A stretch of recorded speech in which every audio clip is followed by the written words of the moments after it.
بسم اللہ الرحمن الرحیم۔ اللہ سے کیسے مدد طلب کی جائے؟ لوگ کہتے ہیں ہم 5 وقت کی نماز پڑھتے ہیں، پھر بھی ہماری زندگی میں اتنی پریشانیاں اور مشکلات ہیں۔ پتہ ہے کیوں؟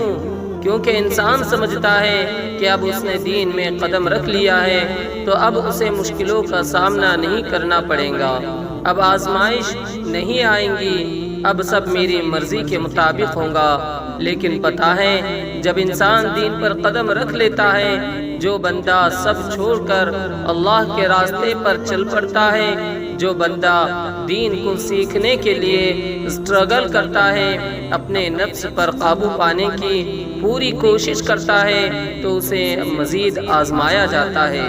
یہ اس کے یقین کی آزمائش ہوتی ہے کہ اسے اپنے اللہ پر کتنا یقین ہے۔